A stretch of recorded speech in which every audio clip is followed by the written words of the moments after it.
Hello and welcome to Next 2.0 on WQLN PBS NPR. Next is produced by the Public's Voice Media. I am your host, Marcus Atkinson. If you want to know more about Next, you can go to Next 2.0 and you can go to our Facebook page. Like the page if you will. You can also follow us on Instagram at Next 2.0 Erie. There you can keep up with upcoming show promos, events, and clips about what's next for our communities and our democracy. Thank you so much for tuning in. Today is a special occasion. We have a speaker with us today that has a very storied history, athletically and now socially. He's choosing to make an impact. We have Mr. Vernon Maxwell with us. Vernon, welcome to the show. Vernon is going to talk a little bit about mental health awareness, and we'll talk about his background in the NBA as well. And then we also have Dr. Melanie Hetzel-Riggin. Hetzel-Riggin, I'm saying that correct. Dr. Melanie, welcome to the show. And Dr. Melanie is with Penn State Behrend. If you want to give your title. Sure. I'm a professor of clinical psychology and director of the School of Humanities and Social Sciences. I also am the co-chair of the Erie Coalition for a Trauma-Informed Community. Got it. So this is an opportunity for us to spread awareness. We're mindful of the fact that July is National Minority Mental Health Awareness Month. And this is timely because although it is not July just yet per se, this is a conversation we want to carry over into July. So let me get on my soapbox real quick before we get started. One of the reasons that I'm so excited about Vernon's message is because I wonder out loud, it's kind of a rhetorical thought, how many of our young men would still be alive or not incarcerated if they had identified some sort of mental health issues or had sought help in some way, shape, or fashion for their emotional well-being, even if they didn't have mental health issues per se in particular, but just dealing with their emotions. My friend and business partner, Matt Harris, has his own program, Character Be About It. He's got these 12 different principles that he talks about, and one of those is self-regulation. And I'm big on that because having been an advocate and a youth development specialist for 30 plus years, I've worked with a lot of young people over the years. And unfortunately, I've seen a lot of horror stories, things going the direction that you don't want it to go in. I've seen the kids go to jail. I still get the letters. I've gone to the funerals for kids that have been buried. And one of the biggest issues, if not the issue with these young people, has been with our young men in particular, being able to regulate their emotions. I watched a celebrity judge online one time, and she was talking to young black men in jail, and she was going in on these young brothers. And this was the crux of her conversation. She said, how many of you are here simply because you cannot regulate your emotions and someone's dead because somebody disrespected you, or you're locked up because you didn't like the way somebody looked at you? And there's a whole industry that is being built around the fact that you cannot control your emotions. Do you not see that? And it was a very passionate conversation and a very passionate speech. And again, at the risk of being redundant, I understand that not all of these situations are mental health related, but I do know that whether it's mental health or not, there's some emotions that need to be detangled. And so I gave you that big lead in to say, one, we are so very excited and grateful that Vernon is utilizing his story the way he's utilizing it. And you'll hear all of the details to it in just a second, because I happen to believe that every young black male athlete, especially in this country, needs this conversation, and they don't get it until it's too late, right?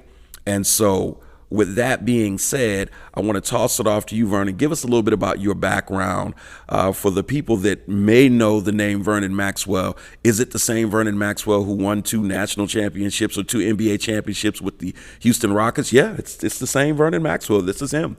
Vernon, tell us a little bit about your background. Well, Vernon Maxwell from Gainesville, Florida.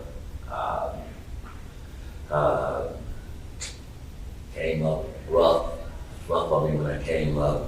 No father, no guidance. Looking for some direction, couldn't find it. And just was out of control as a kid. Just way out of control as a kid. And my uncle saved my life. To make a quick story of it. But I struggle all the time, every day with my mental, people I can talk to, I have, and that's a good thing for me. Now, it put me in a good place that I can call somebody and talk to them about the way I feel, and if I feel this certain kind of way, and my anxiety, like, oh my goodness, I'm thinking about this plane flight all day. So that gives you anxiety to think about getting on that plane. Oh man, it's so hard for me to fly. Man, it's so hard for me to fly. So that's another problem I have with my anxiety. Is my partner Cam, we be on the plane together. I know I'll be like, poor Cam, I just put him through so much on that plane. I'm like, man, get up. Man, I can't sit here. Man, you gotta go tell these people something, man, because I'm finna open this door. I'm finna go off, man. And it's just be a whole mess. So, but I have some meds that I can take, to help me with that problem. But it's hard for me to take them though, because like we was talking today, and I was telling the guys that if I'm on an hour and a half flight, I can't take the meds because it had me all woozy the whole day. I'm just all out of whack. I just can't come. I'm just drugged up. And so now then I have to learn how to take little pieces and bites off it, So now that's what I do, where I can get on the plane, but still I don't think I'm taking enough because I'm going crazy on these planes. Mm-hmm. It's hard for me to fly. It's the worst thing ever. All my wind getting sucked out of my lungs. That anxiety starts to take over. Oh Lord, what I'm gonna do, man? Y'all gonna open this door, let me off this plane, and can't sit by the window. Gotta sit in the aisle seat. It's just a lot going on with me. But back to my story. But when I came up, I was just a bad kid, out of control, just way out of control. Now, hold on. Can I do a follow-up question on that, Vernon, as you're unpacking your story? Because I heard you talking about this earlier. When you were an out-of-control kid, how much of that was at home versus at school? Was it as out of control at school as at home, or what was that like? Well, my mom was working 3 jobs, and she had us by herself, so she really couldn't be there a lot at home. So it was kind of like both. I ran the streets, and I was a fool in school, So, and I had to. My uncle came on, and and disciplined me a little bit, and went on, and like I said, I never did get any help. They were telling me in elementary school, oh, this kid, he needs some help to control his emotions, because I just go crazy. Somebody say anything to me out of the ordinary, say anything about my mama, I just go crazy, and then all out of whack. I probably was suspended in elementary probably over 200 days out of a whole year, calendar year. And I got held back in the 5th grade because of the time that I missed in school for being suspended for acting a fool. And then it carried on because I never did get any help. My mom didn't, I guess she didn't have time to even think about, oh, this guy, I got to put him in a program, so, but nah, she never did. Well, I love my mom to death. She did as best she could for all of us, So, but I don't hold nothing against her, I ain't mad or nothing. But I now that I know what I know, I needed a lot of help. You needed something. Yes. Let me bring Dr. Melanie into this conversation because, one, when I listen to this story, I think about people automatically going to ADD, right? ADHD, and there's been one narrative that says young black boys especially are overly diagnosed when it comes to things like this. On the flip side, there is a need component to this. And so kind of separate the two for us. Where's that line at? Sure. So ADHD, or attention deficit hyperactivity disorder, is one possibility. And there are differences in diagnosis of ADHD, particularly men more than women, and then also you tend to see higher rates of diagnosis, but also misdiagnosis sometimes in African American and Hispanic youth. But the impact of trauma, particularly in kids, oftentimes mimics exactly what ADHD looks like. And particularly if you're in a school district or a community where there's not as much resources or time to screen appropriately to determine, is this due to trauma or is this due to some sort of attention deficit issue, the treatment is usually ADHD, or the idea is it's going to be ADHD, that's behavioral interventions and medication, which, while helpful, isn't necessarily going to get to the root of the problem, which is oftentimes, as you've been describing in your own life, is there's chaotic family life and really great intention on a parent, but just not a whole lot of time and resources. And then usually school districts that are just not equipped to have the right spaces to work early in intervention with kids who might not have really great or underdeveloped regulation skills, emotion regulation, behavioral regulation skills.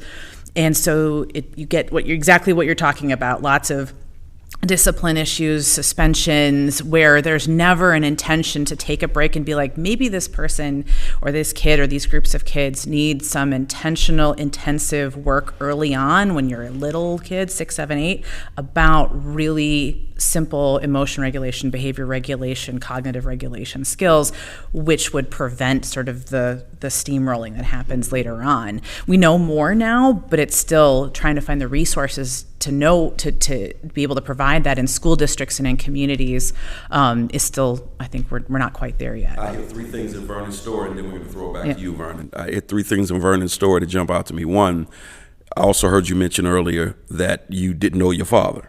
Feels like trauma to me, right? You mentioned poverty several times. Trauma, right? And then you have a mom who, because she's working a lot of jobs, she's trying to provide, the normal attention that a child would get from a mother isn't there. Trauma, right? And so when I listen to some of these clinical definitions and some of these things that lend itself to these type of behaviors, in a lot of ways it just feels textbook, right? Which is why I think this story is so important. So you were taking it from the elementary school, you got all of these traumas working, you don't identify it as such, you just know I'm hell on wheels, as you put it, right? And then you move into junior high, these behaviors continue, I take it? Yes, yeah. Talk about that. Well, see, and then you got to say, back then now, in them days now, I was in elementary school now, I was in the 70s now. Early 70s, so I don't think this stuff was even being mentioned. Right. Mental health wasn't being mentioned or talked about back then. I mean, it was just like, I think, like, at my elementary school, I was like, nobody had no issue. Nobody came to me and say, oh man, we got to put you in this program to try to get you some help. Yeah. Nah, they just continued to say, okay, we're going to suspend his ass for another week. Get on out of here, and then, okay, we're going to give him 10 days. Go on, get on out of here. Right. And they was just, and I would just sit home, just do nothing, and just get myself in something I was supposed to get into. And then I went on to my junior high, like you said, steamroller, just turning over. I was hell on wheels in junior high. But then I started thinking, and people started saying, and I was watching TV, and I was like, man, I want to be like those guys when playing this basketball. I want to play in the NBA one day. And then, so people started telling me, okay, now you got to change your ways, you got to be a better kid. You got to stop doing what you're doing, those extracurriculum off the floor.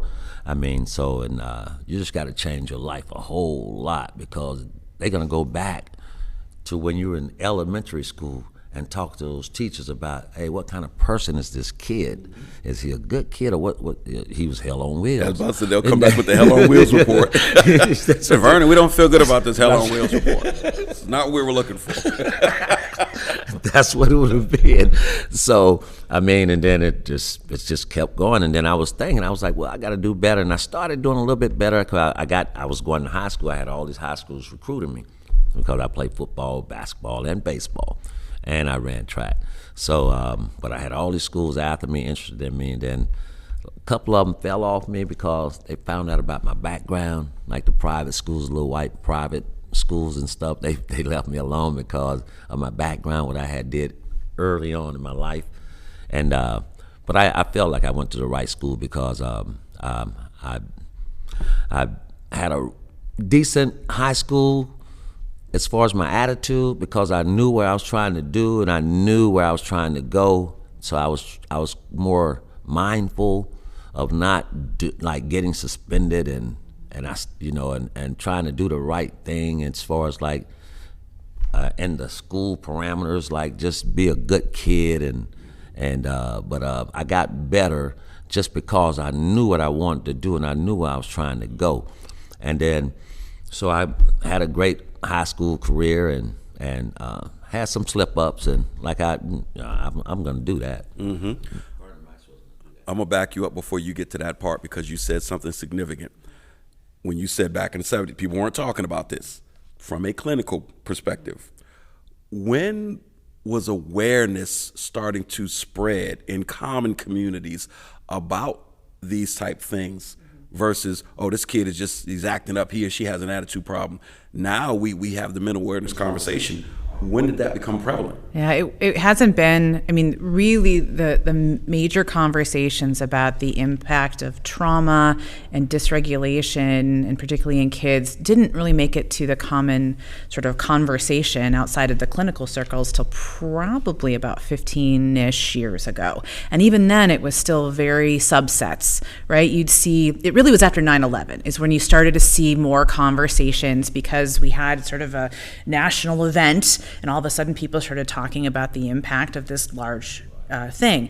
And so after that, you started to see a little bit more conversations about particularly the kids in New York City who were impacted. And then this looks a lot like the ACEs study, which came out about the same time and really became popular, and the impacts of that. ACEs are adverse childhood events, and how they impact a whole host of things, not only emotional problems, but cardiovascular issues and impact of cancer and lower life expectancy. And so, early 2000s, and then really in the last, say, 10 years, and then totally, because of COVID, now it's in every conversation, is really seeing, if you look at not all, but a large proportion of dysregulated kids or things where you're seeing huge barriers, it's because of either individual trauma, community trauma, or even institutional systematic trauma, and how this has affected not only individuals, but family generations or communities as a whole.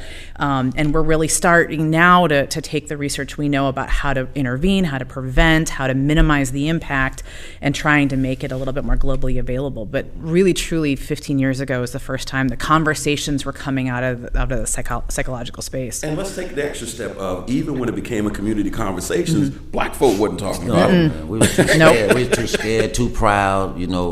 Like for me, for instance, I wasn't gonna. If somebody would have told me, man, you need help, I'd have told them, man, F you.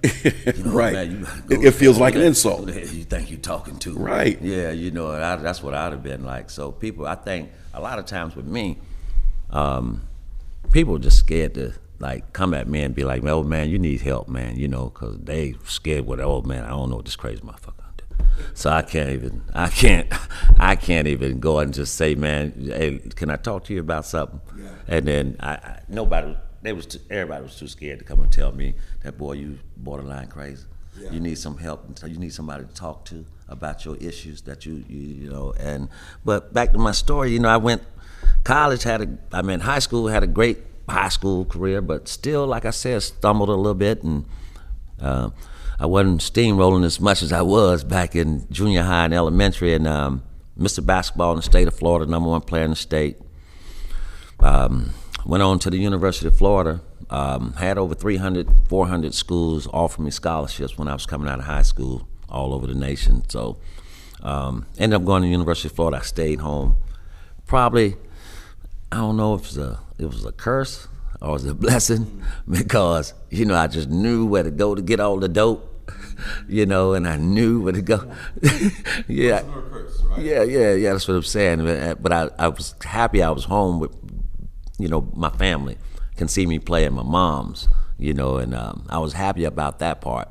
But I don't know if I might have should have left and went to another state and went to school, where then I wouldn't have had access to all this stuff that and because I had all the dope, I had all the, I just know where to go get it from, and everybody was just giving it to me, and I knew where to just do everything. So I think I should have maybe left, because when I got in college, man, after your third failed drug test, you're supposed to be kicked out of the University of Florida. Shit, I failed about 100 drug tests in the first year, and so all they were doing too was putting a bandage on my wound and pushing me through too. So, and I found out that later I was like, oh, damn, why they ain't help me? Why they ain't help me? So but I ended up having a great college career, all-time leading scorer at the University of Florida still today. But still, I was still rolling, getting into things. And like, for instance, I was telling the guys earlier today, I was at the Combine out in Orlando, Florida. It's right before the draft. And they had me projected in the top 10, going to the top 10 of the draft. So I'm like, oh, yeah, I'm finna get my dream. It's finna happen, boy. This shit finna happen for old Max. Finally finna get some good luck in the Maxwell family. So we was staying in the hotel. We was working out. I was having a good combine. I was shooting it well. I was quick. I was fast. I did all the agility drills well. I was moving up to in the charts of the draft. So, but then one morning I woke up, and that's what I was telling y'all about today. I woke up, and back then, we didn't have phones like this, where you can pick up the phone and just read everything on the phone and get a newspaper. Read a newspaper. You open your door at the hotel, it's a newspaper. USA Today is right there at your door. You pick it up, and that's where we used to get our news from, not off the phone. And I opened up the paper, I was like, well, damn, let me look and see what they're saying about old Max today. And goddamn, my picture, big old picture of me just sitting right there. Vernon Maxwell get marijuana, cocaine, drunk, and just all these things just came out about me a week before the draft. I'm like, wow, now that crushed me. Now I was really on the borderline of like doing something. That's one time I thought about doing something with myself, because I was upset because I felt like I had worked hard to get to where I got, and then somebody leaked that out on me, from the University of Florida, and I didn't think that was right. But I had so much emotion. I could have killed, I was just so upset. And so, make a long story short, I went from being top 10 in the draft, anywhere before the top 10 pick, to the second to the last pick. Still, this stuff still following me ever since. So your past behaviors were weaponized against you, and somebody saw fit to, you know what, I'm gonna put this information out, and it's probably gonna hurt his draft. And obviously it did, which goes back to what you said earlier. They reached back to elementary school. What kind of person was this person, right? Yes. But the schools are gambling on you because they want the athletic prowess. We heard the reports. We read the Hell on Wheels report. We didn't like it. But this dude can play, right? And so we're going to push him through, which hurt more than it helped. So you read the USA Today, you are steaming. Yes, right? yes, because I felt like I did so much for the University of Florida. They had never went to the NCAA tournament. I was the first one that took them there. I mean, they hadn't won 20 games in a season. I was the first one that did that with them. I mean, so, and I just felt like I knew where it came from, and because he told me and my mom, sitting there, he told us, hey, if it's up to me, he's not going to play in the NBA. Yeah, that was my head coach at the University of Florida. God bless him, Norm Sloan. But yeah, he said that. So, and that's when my mom, she broke down. She was crying. I was like, yo, what the hell? I was like, what the hell is, man? What kind of person is you? Yeah, I mean, what are you, man?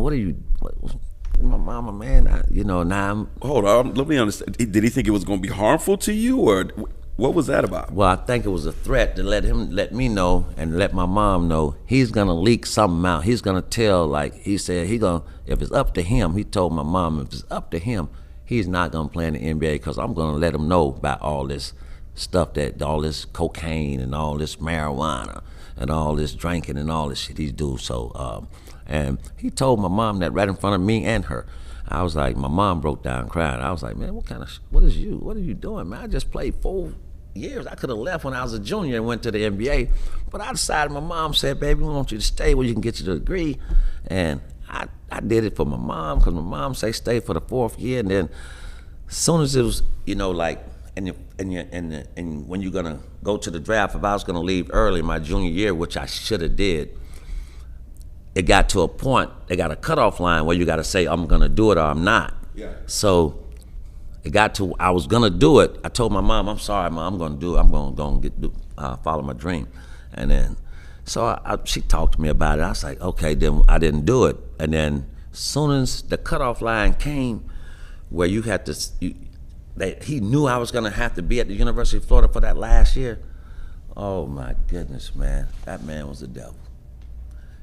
Oh my goodness, he was hell on wheels. Yeah. I mean, he treated me like some shit. My last year, man, it was crazy the way this man. I mean, it's the things that I couldn't.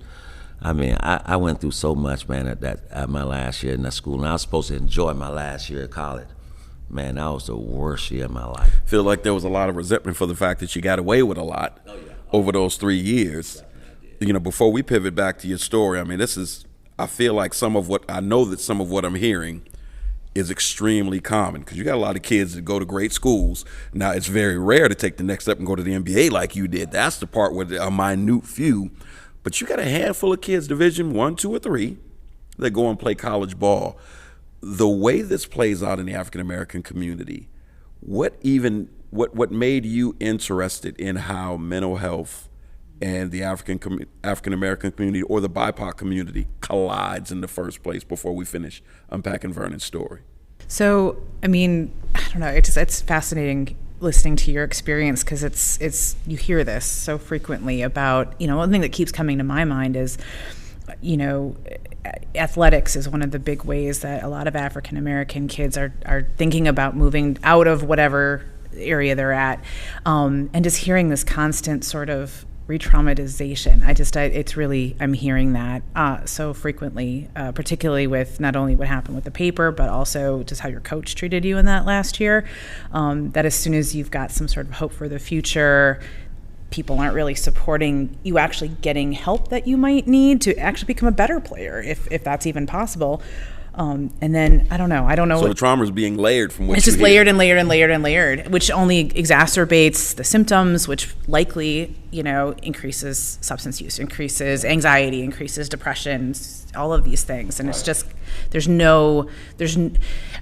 what you've been talking about keeps me back to the work of Dr. Bruce Perry, who really talks about, the impact of trauma and collective trauma on our physiology, and how to address that is really, there's sort of 3 steps. First, regulate, and then relate, and then reason. And it sounds like both the regulate, whether it's emotion regulation, physiological regulation, cognitive behavioral, wasn't happening, but also the relate piece, right? Relate is developing that once someone is a little bit regulated, is the connection with your peers, with your coach, with whoever, and that is also really just as important as learning regulation. And it sounds for you, as is a story for a lot of people, neither of those were really well done, which just exacerbates the impact of trauma. Yeah, and here's this kid that's a phenomenal athlete, and the way, by and large, the way that you go about dealing with some of these, what you perceive as behavior issues, the way you deal with it is unfair to him. Mm-hmm. And what I love and what I'm hearing is now, in retrospect, you are holding the village accountable. Mm-hmm. You all wanted my athletic ability. Mm-hmm. You got a piece of it. Houston benefited from it. Florida benefited from it. But I had some stuff that needed to be addressed. And here you are years later saying, okay, the village, we need to have a conversation. Because young Vernon Max needed more than just rack up another 40 points for us, right? And so this is where it spurs a conversation from a different angle, because I believe that this is the voice that the village is forced to hear, because right now they're doing it to the new young Vernon Maxwells. And they don't want the Vernon Maxwell to say, address be fair to him, address his issues, And we get to the NBA part of it. I know for the listener, he was saying that people were scared to tell him, Vernon, this might be a problem. This the same Vernon Maxwell that went into the audience of the NBA game and smacked the fan. So you got people around him like, I ain't telling him this is... So, but you're holding the village accountable, and so this is good. But so you do get drafted, and that's where you were leaving off. Yeah. Your draft status plummets, and you lose roughly how much? I went from being in the top 10 to second to the last pick in the draft, and from making I guess maybe $2 million a year to making $300,000. For a family that desperately needed Right. this injection of capital into the family income. Of course, right. So it killed my draft status. But I knew all I need to do is get it in the door in the NBA, and I knew if somebody drafted me, I knew everybody knew I was top 10. I just was a crazy person, I guess. I so to say, all the things that I was getting into and all the things that I had did, self-inflicted wounds to myself. You know, so, but I knew all I needed a chance, and Popovich and them gave me a chance, and I got drafted. I got drafted by the San Antonio Spurs. Yep, and once again, hell on wheels. First year in the NBA, here I go again. Out partying. You know, shouldn't even be out like that. You know, professional athletes, I don't think they should be out, and I don't think you should isolate yourself from being out around people when you're a professional athlete. But I think you got to be mindful of some of the places that you go to. You know, because a lot of people ain't really liking you like you think they do. A lot of people really jealous of what you're doing, and you know, and so you have to be real mindful of that. But then, like I say, back in the day, like I was talking with some guys last night where we were at, and I was telling them, like, I think it might have been you all, but I was saying that back in the day, see, they didn't have like security guards for us. Right. Like I wouldn't have been able to run up in the stands and smack the fan if I'd have had my personal security guard like they NBA have these guys lined up with now in the NBA. LeBron got his own personal. All these guys, even the last guy on the bench, he got a security guard with him. When he goes out to the mall, when he goes out to eat, it's everyday life. This man be with them. And that's what we was lacking. They didn't have that for us and that would have saved me a whole lot of money, because I lost a lot of money. I mean, when I went up in the stands, for instance, and smacked that guy, that was a 10-game suspension. I lost $800,000. You know, I mean, yeah. So yeah, I feel Lord. I wish but I don't know what I was thinking about. But but that's something that, you know, I mean, that's once again my mental. You know, I mean, I'm supposed to be tuned in the game, and I'm back here listening to this guy talk about my stillborn daughter. You know, so you know, and that's what stemmed it. Yeah. You know, this guy was up there talking about my stillborn daughter. So I was telling the security guard, man, you better go handle this. Go tell this guy to watch out what he's saying. He's talking about my stillborn daughter. I don't even know how he know. You know, my daughter just passed away. We buried my daughter about 2 weeks before that. So I take a week off, you know, just from playing. Because I was like, oh, Lord, I can't do it. Oh, man, my baby gone. I can't do it. And I take a week off. And then I said, my wife was telling me, nah, baby, just go back and play, because do what you love to do. Keep your mind off of this, because you're going crazy in here. So I went back to play, which I probably shouldn't have went back to play that early. And, yeah, I probably shouldn't have did it. And I did it just because I wanted to get my mind off of this. But with this tragedy that just happened in my life. And so I went back and played, and that's why I smacked that guy, you know, in the stand. I lost that $850,000 and suspended. And then after that, here we go, rolling again. They brings Clyde Drexler in when I got suspended for the 10 games, and they did all this behind my back.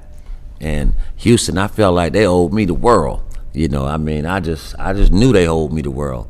And so they during my suspension, they didn't even call me and check on me or nothing. I was like, well, this is weird. I said, why?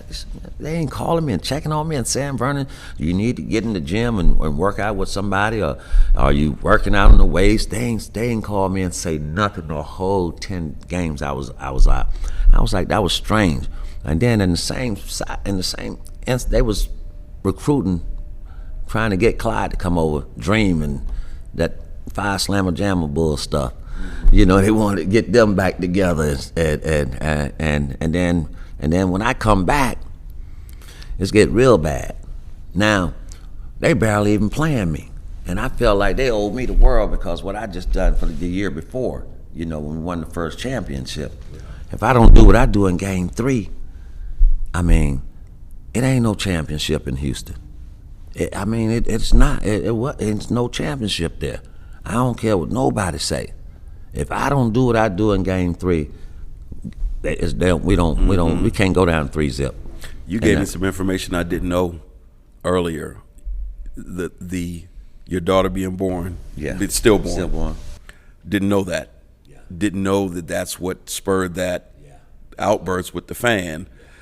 At the risk of being redundant, Doctor, layered trauma. Most likely you were in the middle of grief, right? Grief doesn't end in a week, and given everything else, of course you're going to be a little bit more sensitive, even more. I don't know. It's just from an outside perspective, anyone who could have been paying attention could see all of these pieces. And I've heard at least 12 different times where someone could have intervened, a teacher, your coach, someone on the coaching staff in your team. There's a whole bunch of places where people could have intervened and just, hey, do you need to talk? Even if it's not like professional talking, like, hey, do you want to grab a cup of coffee? Do you want to go work out together or something? And no, that's, yeah. Yeah. I mean, you have these slogans, it's okay to not be okay. And once again, you weren't okay. Right. But it goes back to the idea or the fact that this wasn't for these things to not be addressed are not fair to you and your mental health, development and wellness and things along those lines. So you get the 10-game suspension. They start to try to restructure some things. Is that their way of trying to push you out? Right. Yeah, they brought Clyde Drexler in and didn't tell me about it. Then I found out about on the news that Clyde was getting traded to Houston. Then I get back to come back to the team, and it was so weird. It was like I was playing with a whole different team. They wouldn't. Rudy T stopped playing me. I was like, what? I don't understand what's going on. I used to bust this dude ass, Clyde Drexler. And how you gonna come in here and you just gonna give him my job? But I understand those, like you talk about, those layers.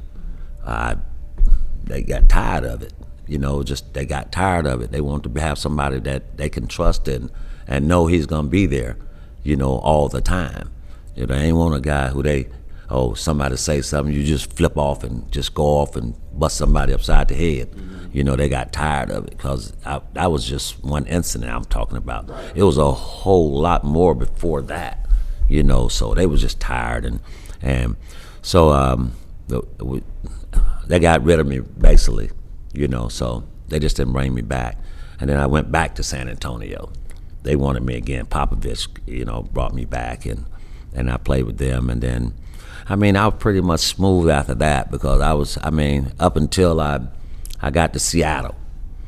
And then get up to Seattle, Gary Payton, big mouth, trash talker, can't fight. Yeah. Oh man, that's a whole nother story. I bet. Yeah, the mitt, Tony Glove. Well, I get up to Seattle and I always take the young guys up under my wing. I was a veteran.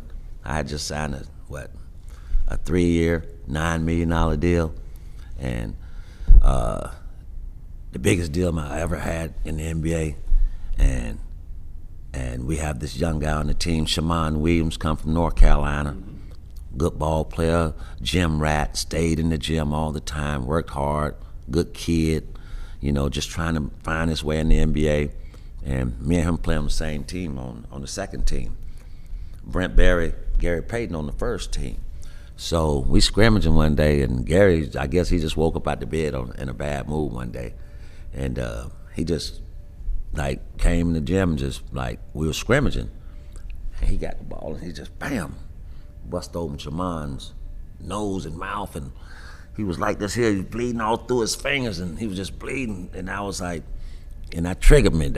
It made me. I was like, yo. I was like, man, why you do him? Do me like that. That's what I was saying. I was like, do me like that.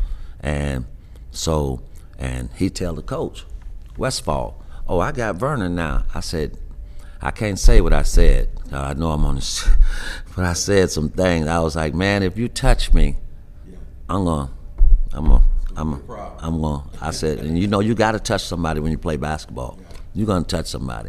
So I was like, man, if you touch me, I said, I told the coach and the general manager and the owner was in the gym.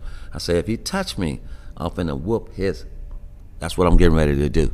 And because of what he did to my young boy. And my young boy over there bleeding like crazy. And so I got the ball and I just drove. I broke the play and I just drove to the basket. He tripped me.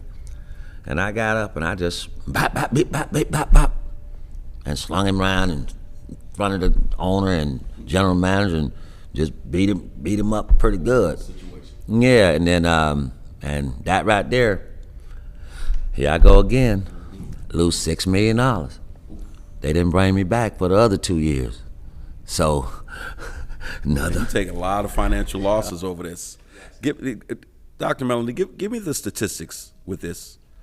African American community, what do mental health statistics look like in general on this topic? So it's interesting because and I will caveat this, is we don't really have wonderful metrics because of even just trying to assess it. So take this with a grain of salt. You do see higher rates of suicide attempts, particularly in black males, than you do oftentimes white males.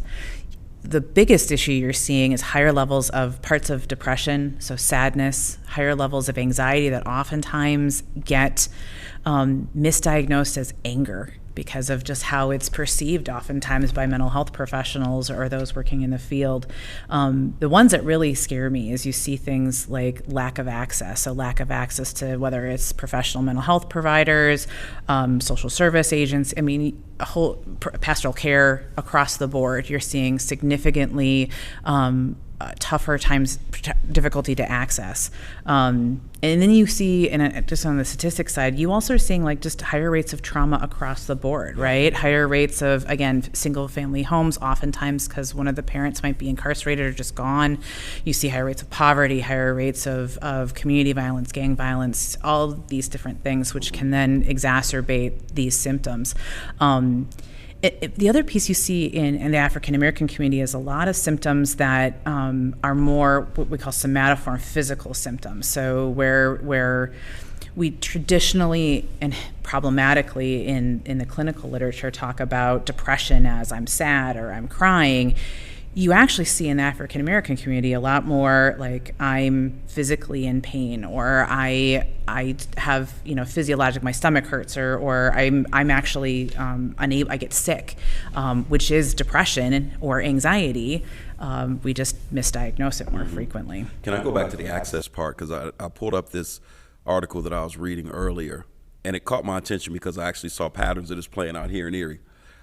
This is from the U.S. News, and it was somewhat dated. It goes back to March 1st, 2023. It says, study, black people visit ER for mental health at highest rates. You said access, that jumped out at me, right?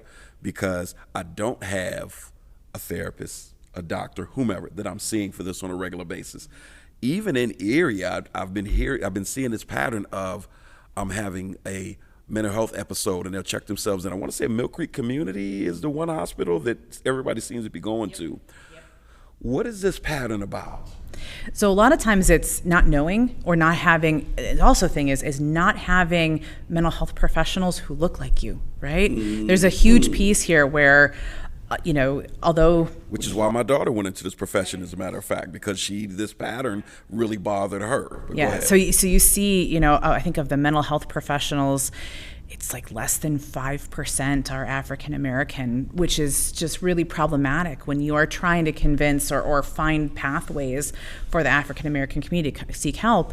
And there are cultural barriers, even for people like myself, who is Caucasian and who is trying to understand, but I'm never going to know the experience. So having black and brown therapists is so essential. So that's a lot of what we're doing locally, is try to attract black and brown individuals into the profession, because then it makes a difference. So yeah, but the other thing too is you see decreased availability of healthcare, which makes access. ERs have to take everybody, and so sometimes people will go to the ERs because they know they'll get service, whereas some sort of service. Additionally, it's a lot more palatable sometimes for people to go to a medical. Go to the doctor, go to the ER, because it's a medical issue that's acceptable. Whereas going, as you said, going to talk about my feelings. Like that's anathema. That's not, people don't even talk about it, right? And you also do see more frequently Black and brown members of the community go to churches to also seek help, and some do phenomenally to just serve the Black and brown community, but other churches aren't familiar with or don't have the right training to be able to provide the right services. So we're working on it, but it is really challenging. You talk about misdiagnosing something as anger sometimes, and that's one of the first things that I thought about. I was at a graduation not long ago, my own child's graduation, and the rule is you hold your applause until the end after everyone's name is called so we can cheer all at one time, which is fine. And of course, when Black folk children are running across the stage, go ahead, my man. And afterwards, we talked about it. I said, listen, now it was viewed by a lot of audience members as disrespect. I'm like, these are the same people culturally that are encouraged to speak out in church, the most sacred of sacred spaces. If you ain't talking back to the pastor, he thinks something's wrong. Well, I also think there's something there where who are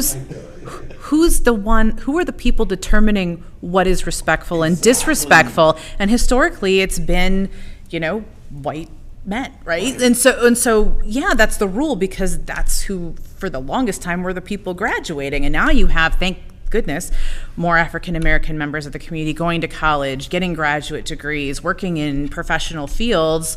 And of course it's going to change, because it should absolutely change. And to bring this back to Vernon with the misdiagnosis, I can picture a therapist who does not look like Vernon. You're right. And hearing Vernon's story, he leaves, or what do you think is wrong? I think he's just angry. He's got to get rid of his anger, right? Talk about that, Vernon. I see you want to chime in on that. I mean, as far as, I had to seek help, and I have people I can actually call if I feel that I'm in a bad place, a bad space, to help me out and stuff like that now, because I know I don't want to go back to the old, I call him Mad Max. I don't want to go back to Mad Max. I want to be Glad Max. I like that. From Mad Max to Glad. That sounds like what your memoir should be called. From Mad Max to Glad Max, the Vernon Maxwell story.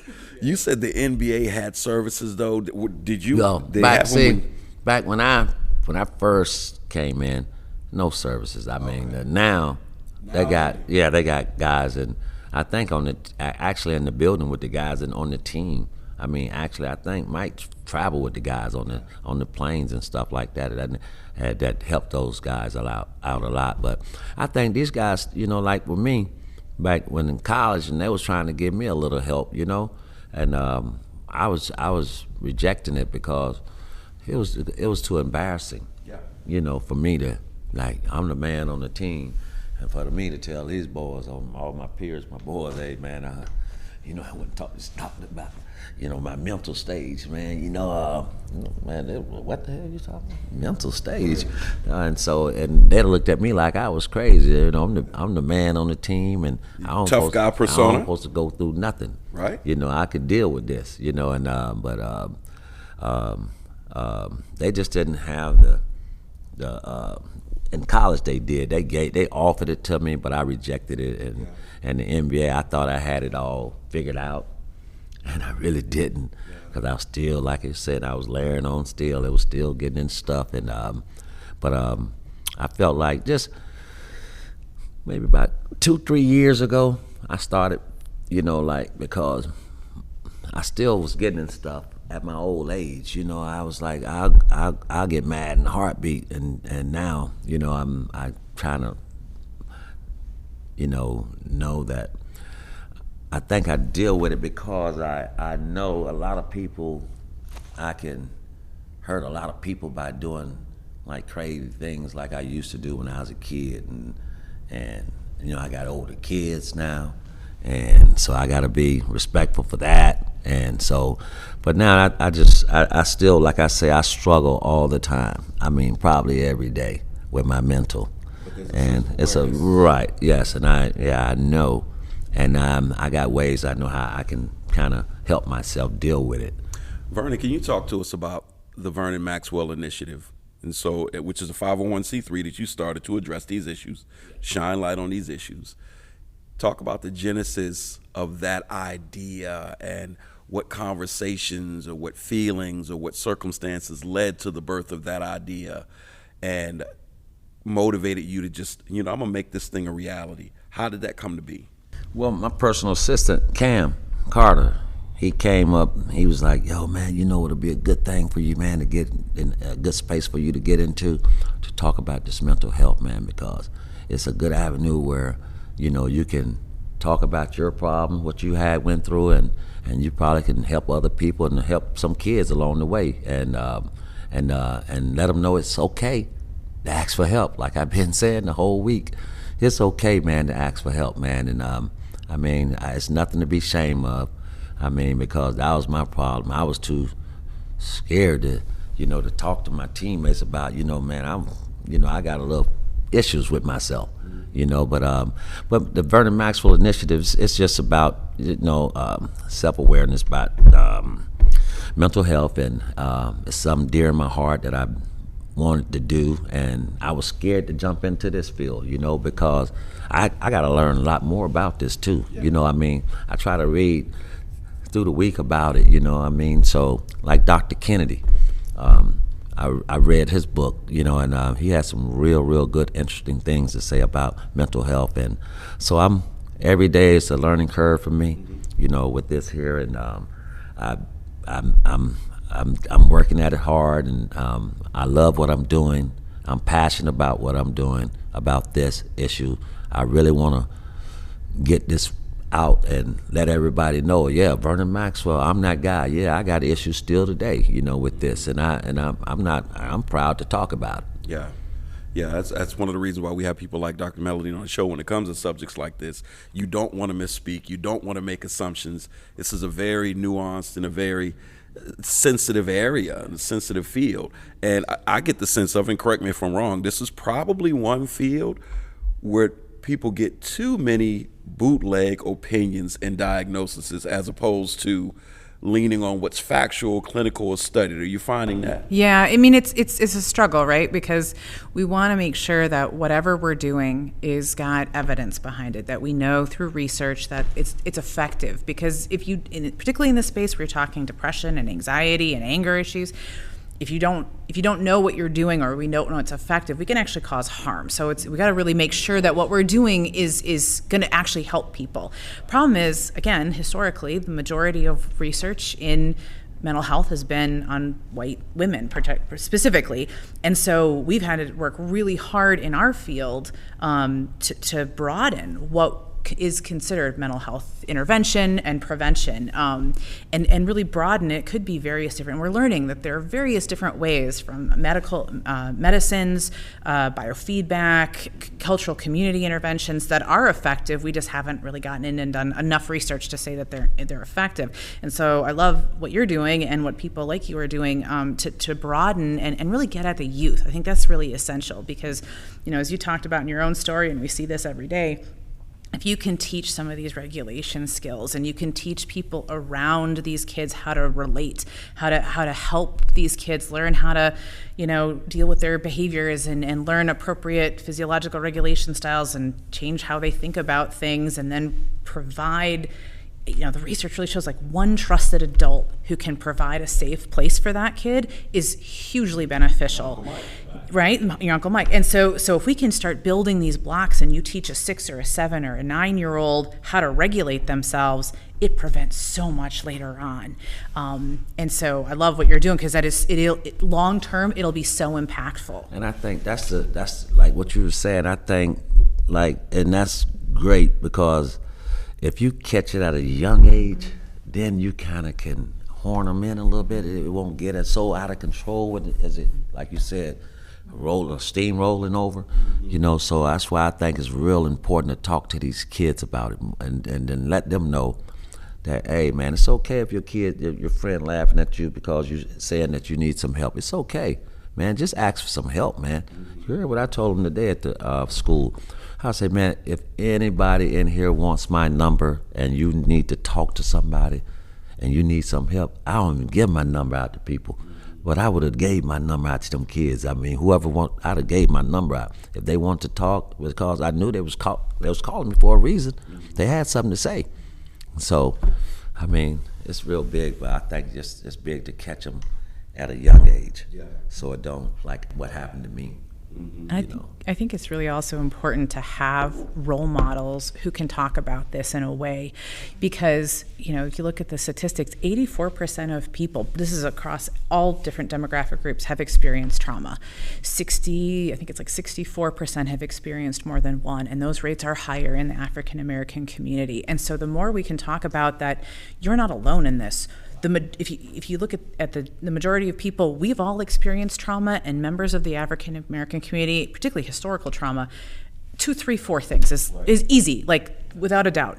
And so if we can talk about it openly, then it keeps that silence piece that you're talking about. It takes it out of the equation. So kids are a little bit more comfortable talking about things, and therefore maybe the teacher or the coach or the parent or the uncle can hear about it and even just have a conversation about it early enough that things can happen. And it may not need full-on mental health treatment. Maybe it's you're an athlete, and athletics is one of those ways, particularly in kids when they have a lot of energy and a lot of emotions that comes physiologically. And athletics is one of those ways that those kids can learn to regulate themselves. I'm going to go out and play my kid does that all the time. I'm upset. I'm going to go out and play basketball for 20 minutes or volleyball because that will regulate me. So it's amazingly helpful to be the model so these kids can see that too.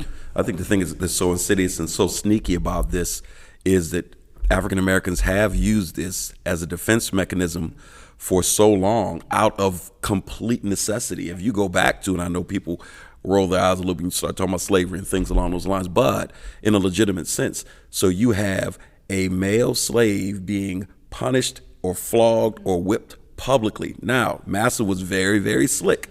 Bring out mom, bring the kids, especially the boys. You are mandated to watch this. And what did the motherly instinct do? The motherly instinct would say, don't you sass master, right? If you're upset, if you're mad about what you're seeing, what you're feeling, what you're going through, you better not say it. You better deal with it and keep it moving. It was a survival mechanism. Through slavery, through Jim Crow, through civil rights, they had to suppress these feelings. And I would even say and it's still happening now, I'm hoping it's changing, but even early on, and if you look in athletics, particularly basketball, that was one of the few places African American men can be shown to be successful and a role model, but only in this very slim way, and you can't get out of that, and because if you do, then all of a sudden, you're almost a figure, not a person, and you see that throughout, particularly in athletics. Mm-hmm. And you compare and contrast that, and I'm not trying to be facetious, but this is actual. In hockey, which is permeated by white males, you guys are angry. Go on and get it out of your system. We'll stand back and get it out of your system. Somebody hit the ground and it's over. And is that your tooth over there? Get it, pick it up, and let's mop up the blood and let's. Right. And it sounds silly, but even now, you will allow grown men space. Yeah, you will allow them space to have it out. Go on and get it out of there. You good? And with the African American athlete, especially the black male athlete, you act like you got an attitude. Tech. Get your money. We're gonna go to your wallet. We're gonna get your wallet. Yeah. More attitude. He's out of here. We're gonna take your money. He's out of here. He's being too aggressive. Well, you let them. You let them. So let's go back to the initiative as we head toward the finish line. Is there an overarching goal, or is there something that you want to see as a primary outcome of this initiative? And so we always talk about our mission and our vision with nonprofits. What's the mission? What's the vision? And the vision is I'd like to see a world where X is the norm because of the work that we're doing. What do you want to overall accomplish through the Vernon Maxwell Initiative?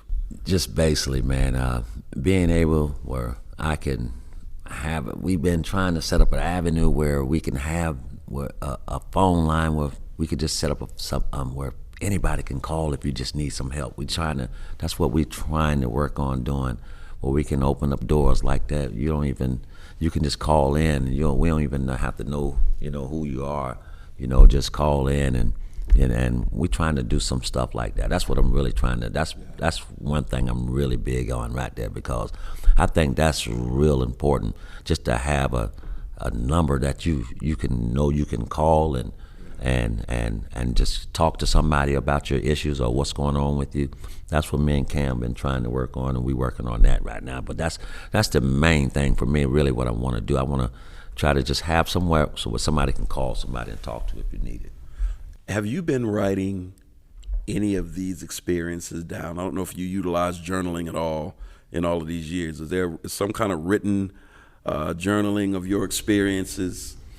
No, not really. I keep it all up at, it's so genuine, I just don't have to write it. It's all embedded in me. I already, so yeah, but I think I need to probably do a little bit more jotting down my thoughts and the way and of different. I should do it, but I don't do it enough. But I keep everything, so like that. Yeah, because this one, it feels like the book that a lot of kids need to read.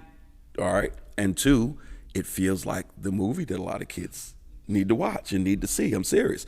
Even under I look at what different subject. You different feel altogether.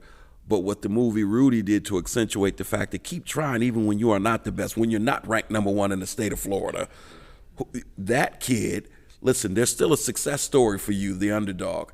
And Rudy's a classic movie now because of that. Well, I feel like this is something that every kid needs to see or read, because it just feels like it applies to too many young black male athletes. I've heard not exactly the same, but the same sort of similar themes I've heard in so many different stories. And I think, particularly, and I've talked to Bishop Rock frequently about the kids at Eagles Nest at his place, about all these kids wanting to be athletes. And I think they would so much benefit from hearing your story, to give them some advice about how can they work now to not only be, successful if that's where they want to go and they have the talent, but also how do they set themselves up for success socially, emotionally, all of those types of things. I totally could see them really enjoying and needing something like that. And so, as we close, any parting shots for the audience, for the listeners of this show, anything you want people to keep in mind as we get to the end of the show today? We thank you for coming on. First of all, anything you want people to keep in mind? No, not really. Just, stay nice, be nice. Just stay blessed. That's it. And that's Glad Max speaking, not Mad Max. We're starting to learn the difference here. And so, again, I just want to remind everybody that July is National Minority Mental Health Awareness Month. And although there's a particular month dedicated to this, certainly as Vernon is doing and with this initiative, this is something that we want to shine the light on throughout the year. I know that Dr. Melanie, you're involved with the BIPOC Coalition. Your organization you're involved with, what is it exactly? So a couple different ones. The Erie Coalition for a Trauma-Informed Community, where we do a lot of training in the school districts to really help school districts become places where teachers and the organizations are prepared to help kids not only learn math and science and English, but also how to help them regulate so that kids don't fall through the cracks. And I know the BIPOC Coalition, which is really helping to grow resources and interventions for Black and Brown people in the community who need mental health services and prevention efforts. And I tell you that these kids suffer in so many ways, this just being one of them. And at the end of the day, if you are concerned about the welfare and the well-being of our kids physically, mentally, or otherwise, this is how you do it. You get involved. You roll your sleeves up and say, what's my contribution? And Vernon, you have found a very unique pathway where you can make an impact in this particular area. So God bless your work, brother. We appreciate it. And thank you so much for coming on the show just to talk about it. We know that it's personal and it's difficult to talk about, but that unto itself is setting an example Fight through it. It's nothing to be embarrassed about. So that's it for our show today. You can tune in next time for more discussion and analysis with local and national guests. I want you to remember that Next 2.0 streams on Fridays on all major podcast platforms and on the fourth Sunday of the month at 4 p.m. on WQLM PBS NPR, which is 91.3 FM. You can also leave a message or a comment or a text message about the show, upcoming shows, or ideas, your thoughts on our guests.